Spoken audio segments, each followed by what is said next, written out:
Assalamualaikum sapuku, agak kariba, semua kalian selalu dalam lindungan Allah dan rezekinya selalu dilimpahkan. Jadi ini kembali lagi ke stok video aku yang lama, dan ini udah lama banget waktu musim durian ya. Dan ini sengaja aku rangkum biar bisa dijadikan dalam satu video.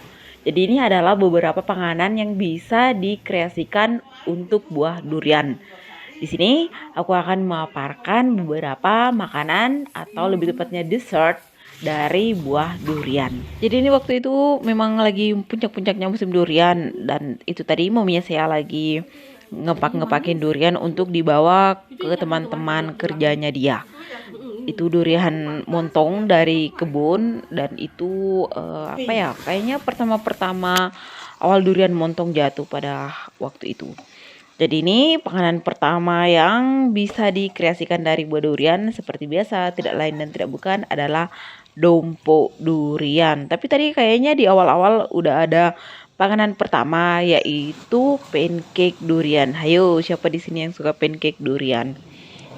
Dan ini cara kami untuk membuat atau biar durian itu bisa awet dan bisa dimakan sampai beberapa bulan bahkan tahunan ke depannya.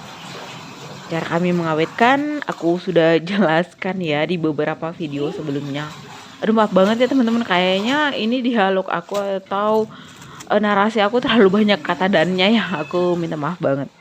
Di sini aku nggak tahu Neki lagi minta apa, makanya dia ngeong-ngeong, dan aku rindu banget Neki. Dia apa kabar ya di sana? Sudah beberapa kali ya aku jelaskan kalau dompo itu harus dijemur untuk awet. Maksudnya tuh kami mengawetkannya dengan cara dijemur, dihilangkan kadar airnya. Kayaknya sih banyak banget makanan yang bisa dibuat awet dengan menghilangkan kadar airnya. Karena ketika makanan mengandung kadar air, itu akan sangat mudah bakteri berkembang biak di dalamnya dan mengurai makanan itu menjadi hancur gitulah.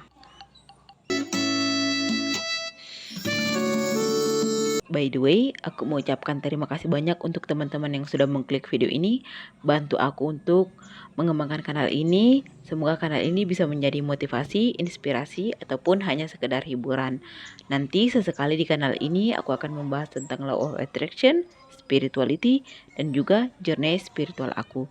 Semoga itu bisa membantu teman-teman semua dalam mencapai pencerahan. Thank you and I love you.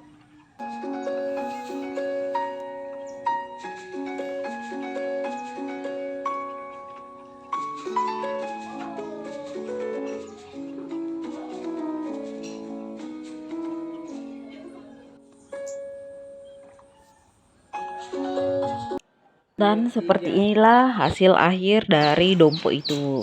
Kalau udah kering kayak itu, udah bisa dimasukkan ke dalam chiller.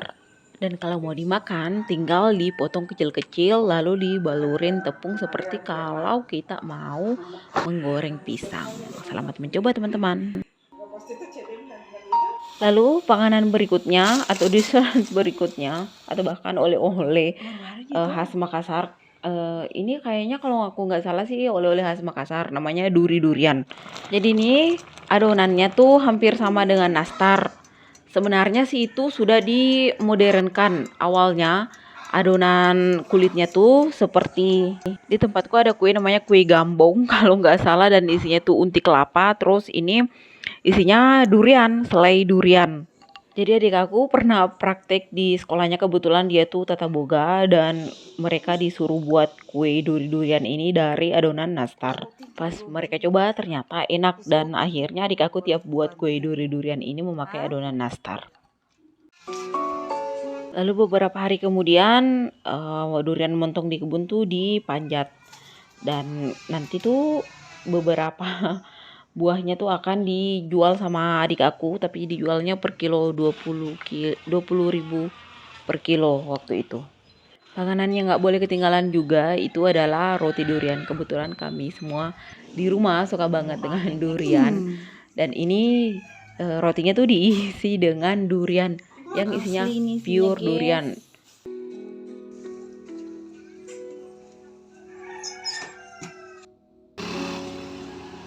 Lalu yang terakhir yang tidak boleh ketinggalan adalah club tart durian.